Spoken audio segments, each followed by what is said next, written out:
Welcome, everybody. Thank you for joining us here today. We appreciate you being here. Quickly, I'd like to introduce two of our individuals up on the dais with us here today. We have head coach, general manager Bruce Arena, and Galaxy president Chris Klein. As everybody is well aware, in our world of instant news, the Galaxy today completed the signing of midfielder Robbie Rogers to a multi-year contract after acquiring the right of first refusal for him from the Chicago Fire in exchange for midfielder Mike Magee. Rogers will wear the number 14 shirt, will be officially added to the Galaxy roster upon the receipt of his international transfer certificate, and could be eligible to make his debut for the club on Sunday when the Galaxy hosts the Seattle Sounders FC at the Home Depot Center. That game, which is presented by Natural History Museum of Los Angeles County, kicks off at 8 p.m. So at this time, I would like to, Bruce is going to have some opening remarks, but we'll bring Robbie up and officially introduce him to the team. Robbie.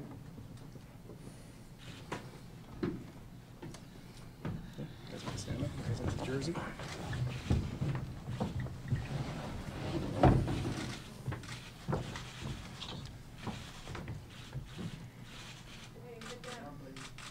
Hold it up a little higher.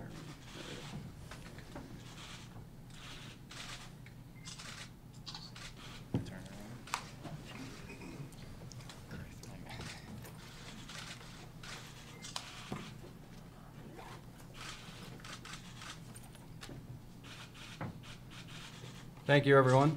We'll ask you to take your seats, please. Bruce Arena has some opening remarks, and then following that, we will begin questioning for Chris, Robbie, and Bruce. Well, we are pleased to have Robbie as a member of our team.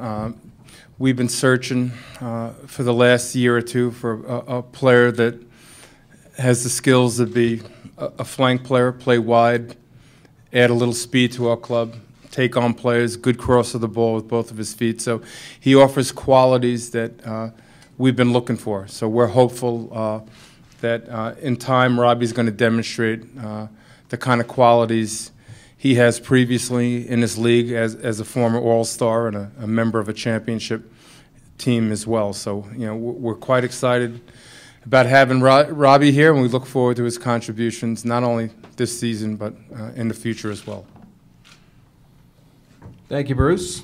And we can open the floor for questions at this time. First up, Jim? Yeah, for Robbie.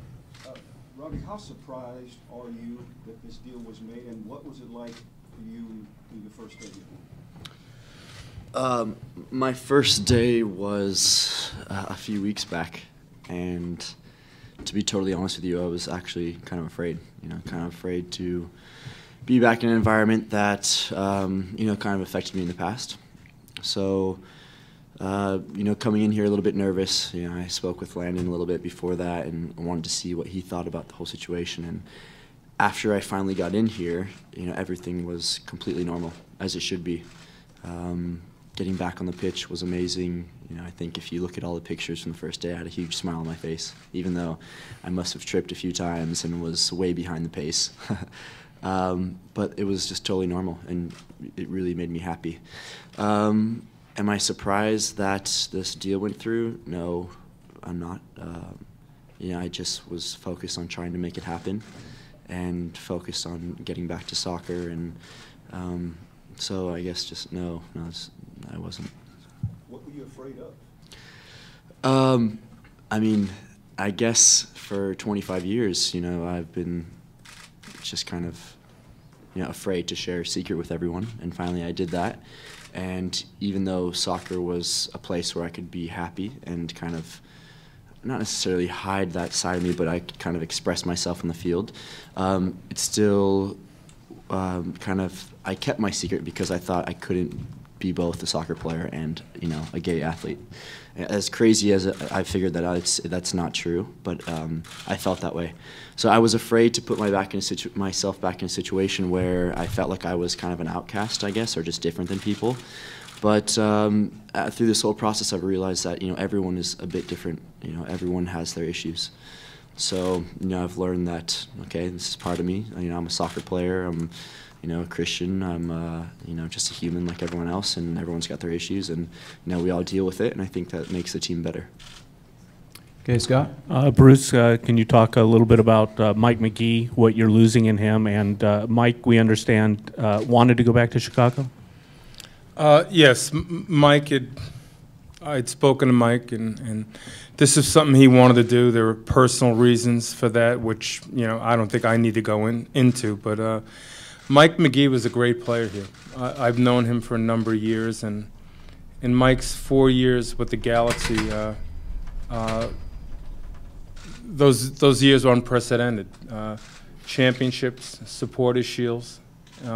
So he's been part of a legacy, I believe, with the Galaxy, and he'll be missed. And no question, he was a great player. And to acquire a very good player, sometimes you need to give up a very good player. And I'm hopeful in the end that this trade works out for both teams, but more specifically for the Galaxy. We're in this business to win games, to build a successful team to compete for championships.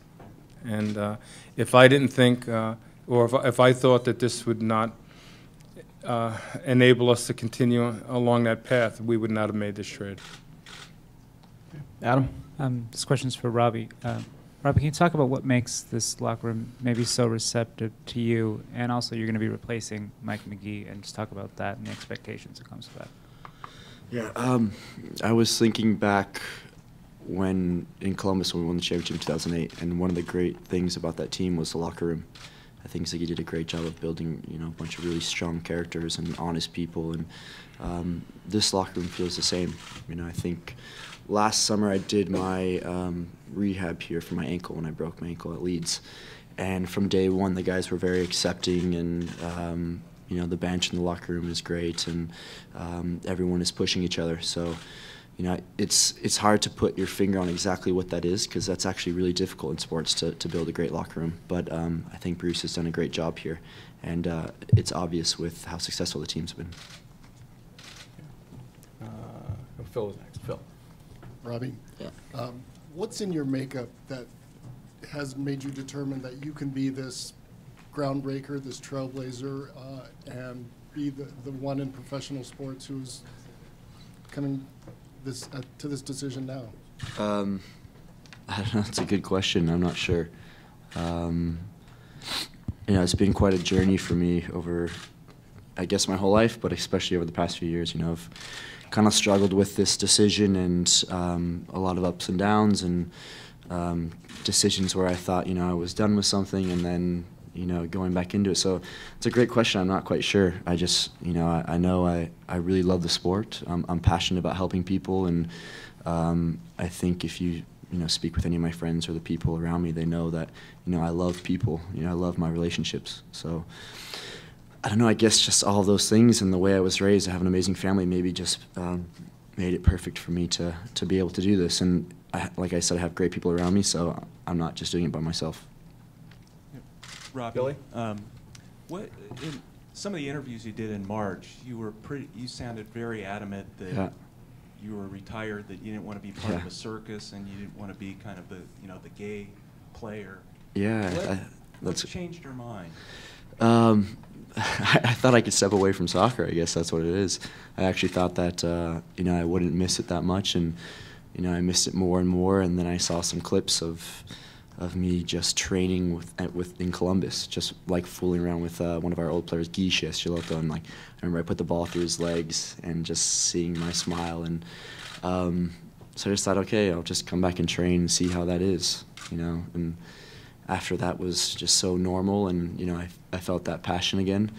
It just made it easy. But I really actually thought that I was gonna step away from soccer, as crazy as I look back on it. But again, this has been a learning experience for me. This has been a process. So. Did Jason Collins' decision to come out, did that play any role in your thinking?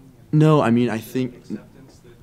No, I mean, I think not for me, but I'm hoping, and I'm sure that for millions of people, it will definitely give them confidence to do it. For me, it was a decision that I had to make on my own, and it all started just to come out and train. So, Bruce and I just shared some emails to kind of set up the training side. So it was really something that I had to decide make the decision for myself. Yeah. Nick? Hi, Robbie. First of all, welcome How you home doing, to Nick? the South Bay. Thank you so It's much. good to see you back here. When you retired a few short weeks ago, you said you didn't want to be known as Robbie Rogers, the gay soccer player. Yeah. So I think, judging from the reaction of Galaxy fans I've seen so far, you're really regarded as the guy who may have cost the club a cult hero and a prolific goal scorer and a real fan favorite. There might be more pressure on you from Galaxy fans for replacing Mike Magee than your sexuality, especially because there's some thought that you perhaps haven't lived up to your potential quite in your club career. How do you regard your career so far on the field, and what do you think about coming into the Galaxy and the expectations of fans on the playing field? It's a great question. As a professional athlete, as you know, there's always pressure. Mike's actually a good friend of mine, and a great soccer player. I would have loved to play with him because he makes the game easy for everyone. I think, I know I'm very motivated to prove myself. I want to get back to, I want to be better than I was before. I don't want to be the last cut for the World Cup team. I want to be in the World Cup team. I want to prove to everyone in this room and everyone in this world that I'm a great footballer, a great soccer player. Doesn't matter that I'm gay, or it doesn't matter, where I'm from. Just this stuff's not important. So I'm very motivated, and I'm really excited. I think this is going to be a great challenge for me. Okay. Next question right here. Bruce, will Robbie see game action tomorrow? And if not, what's the timetable for that? Well, first of all, he hasn't received his clearance yet, and therefore he's not eligible until we receive that. We're hopeful in the next 24 hours that could happen. If that's the case, I anticipate that he'll be part of our 18-man roster tomorrow. Robbie's been away from the game for probably 5 months or so, and it's going to take time, and we're going to slowly build him into it. And no great expectations in the early going. We'll need to give him a little bit of time. He'll need to get his proper minutes in games before we can anticipate that he'll be a player competing for a starting position. Robbie, can you speak to how far along you feel you are and how the game's kind of coming back to you in the training? I feel like I'm making progress every day. Trying to do extra stuff on my own, whether it be running or doing weights or all that stuff. I still think, like Bruce said, I'm going to need games. That's the most important, I think, for an athlete, is to actually get into real game situations. So I can't put a time frame on it either. I think it's just going to be a matter of when it's possible for me to be in those kind of situations. So again, I'm not quite sure, but hopefully not too long. Next question here. Robbie, 3 months ago, you were so convinced that a gay person couldn't participate, an openly gay person, in pro sports, that you retired. And 3 months later, here we are. Yeah. And it's the same kind of track that we see closeted athletes make. They're convinced they can't come out. Then they come out, and they see the sports world is welcomes them with open arms. How do we make that? What's the disconnect there?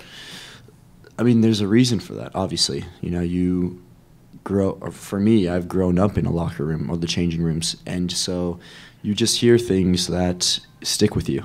Things that might sound malicious to you, that can sound quite homophobic sometimes. Now our world is definitely changing, and while I've been here, I haven't heard anything like that. Sometimes we joke, but so there's obviously a reason that people don't feel that way, or that they feel that way, and that there needs to be changes still in the locker rooms or in the stadiums or just even with our society, obviously. I felt that way because, what I just told you from my past. But obviously, with me returning, and I think you've heard me say this, but I just feel very normal and very accepted, and that it's just not a problem at all. And I hope that me coming back also shows other people that, look, it isn't a big deal, and you will have a lot of support. But you can't pressure people into coming out and playing a sport, or sharing a secret with people that they've had for so long. It's just impossible. So I guess, like I said before, it's a learning experience, and it's been that way for me. So I hope others can learn from this experience. Scott? Got one question for Bruce and one for Robbie. Bruce, Chicago in their release said that the trade was for Mike Magee and other considerations. Can you fill us in at all on what the other considerations are? I'm not at all aware of that. Okay. Chris? I'm not either. Okay. Okay. And Robbie, what are you expecting from the other players in the league as you're out on the field? What are you expecting from the fans, and how are you, I guess, preparing yourselves for what bad could come from the fans out in the stadiums? I'm not expecting to be treated any different than any other players. I think I'm not naive, so I know if I do hear something, just not to react. And regarding the other players, I have a lot of great friends that play in this league, so I think no matter what city I go to, I know someone on the team, and the players that I don't know, I think they're not going to like me because I'm going to be competing against them, and hopefully getting past them, running past them, and scoring goals. So I don't expect to be treated any differently. Robbie, how much did some of the talks that you've given to LGBT groups, and how much did any of that spur your decision to not just, you mentioned that part of this is because of your love of the game, but how much of it is as a role model, or in any way to just sort of give a platform to this? I spoke with some kids at a Nike event up in Portland. And, it was just amazing kids, very brave, strong kids that were all part of their LGBT, high school groups. And just seeing the bravery that they all had, and they asked me questions like, what do we need to do to change the world? I was like, oh gosh, I'm supposed to be here to motivate you guys, and you guys are, very much motivating me. So it makes this easy. It's easy to play a sport that you love and hopefully be a role model for people. It's a perfect world for me. I'm doing something that I, have always loved since I was a little kid, and I get to do it here in front of my family and friends. It's just a perfect situation. And so, those kids at that Nike event very much showed me that, hey, you're being a little soft. If you're not gonna, do this, and I'm sure that every kid in this room would be willing to do it, you gotta man up a little bit. So definitely, this whole experience, and I've received thousands of emails and letters from people all over the world talking about their experiences. I've realized that, again, and a lot of them, straight people, not, different situations. So, like I said before, everyone has their issues, and you just kind of deal with it, and try to live your life to the fullest, I guess. When was that?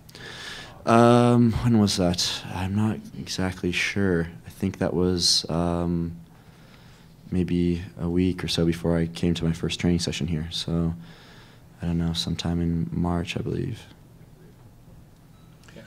Bruce, you obviously feel that with the subtraction of Mike Magee from the Galaxy, but the addition of Robbie Rogers, the team comes out ahead. Could you explain why you felt you needed somebody who was more often a creator of goals than a scorer of them at this particular time? Well, as I explained earlier, we think we need a little bit more speed on the field. We need more permanence in the flank areas, and Robbie offers that. Robbie's not Mike Magee, and Mike Magee's not Robbie. And it's two completely different players. We're hopeful and confident in the group of players we have here. And we anticipate other players are going to be stepping up. We have some young players that can add to our attack. some young players that are capable of scoring goals. On top of the fact that we expect Robbie Keane and Landon Donovan can produce goals as well. So we think we have some of those boxes checked. Now we just got to go out and perform. We haven't played as well as we're capable of playing, but I'm confident in the players we have here, and I think that Robbie's a good addition to that group. Okay, we'll just do a couple more questions. Robbie, given your experience throughout the different locker rooms that you've been, and also taking into account that there's a lot of other issues in soccer, like racism and stuff, do you feel that not only locker rooms around the country, but also the world of sports, that they're ready to have an openly gay player?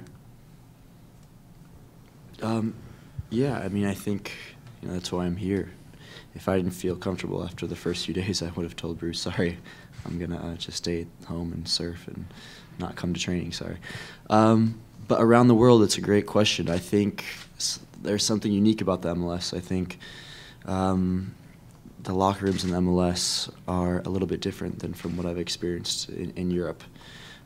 That's not to say that, in England or Europe that if they're ready or not ready for that. I'm not sure. Again, this is, like I said, this is a learning experience, and when I first came out, obviously I thought that I was done with soccer. So I'm not quite sure. It's a good question, but the MLS definitely is ready, and it's ready for. I think the United States is ready for more athletes to come on in other sports, whether that be the NBA obviously or the NFL, and I'm hoping that from this experience and from the experience of others that more will feel comfortable with doing so, because obviously our society looks to athletes very much for I don't know, advice. Or you can look in the Midwest with American football or the NBA or the MLB. I think a lot of people's heroes play in these sports. So I'm hoping that more athletes will feel more comfortable to come out. Okay. Two more questions, Adam. This question's for Chris. What does this mean for the Galaxy just as a club? Just to kind of seeing, with Robbie here, kind of being forward-thinking, I guess. What does this mean for the team as a whole? Yeah, as Bruce said, when we look at players or people that are part of our club, we look at, obviously, the contributions he can make on the field, and we're hopeful that in due time, as he makes it back, we're going to see those. We're confident in that. As part of the Galaxy, I think we look at character, and as you can all see today, by the way that Robbie speaks, he has that. And those are two things that are part of every decision we make when we bring players in. And I think the third part is the Galaxy has always been an organization that has blazed a trail in our league. We've done it in different areas, and we can continue to do that. And as Robbie said, the MLS and soccer as a sport in this country is a place where we can do that, and the Galaxy's always been at the head of that.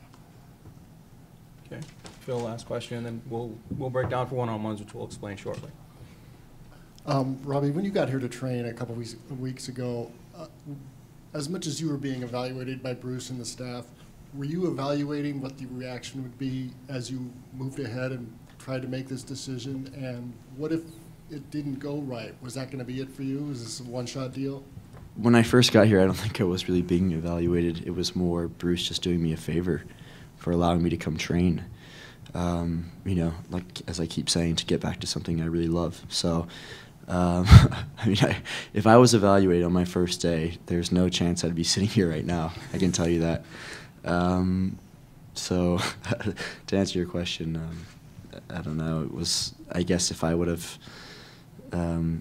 really focused on how poor I was on that first day, I'd be home right now. But as an athlete, you know that it takes time. It takes time to get back to your form. And after I was comfortable with that first day, I thought, okay, great. I'll come out here. I'll keep coming out here till they tell me to leave. Was it going to be a one-shot deal?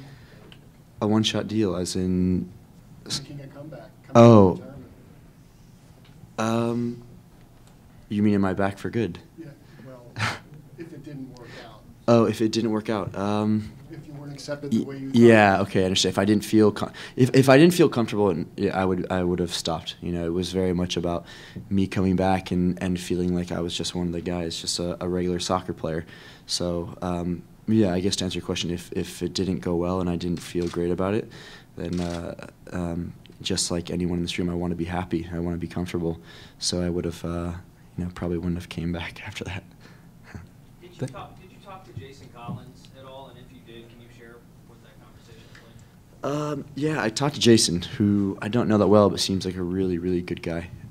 He called me after his, I think, Sports Illustrated article came out the day, and he just called to ask just for a little advice of, you know, the steps that I took after I posted my letter. And you know, obviously it was a bit different because I'm sure the NBA was pushing him in different directions, and with me, I settled my terms with Leeds because I knew that I was gonna just stop and take a step away. So he just asked me, you know, for some advice, and you know, I just, you know, was honest with him and wished him the best of luck because I knew that probably for him it would be a bit more crazy than it was for me.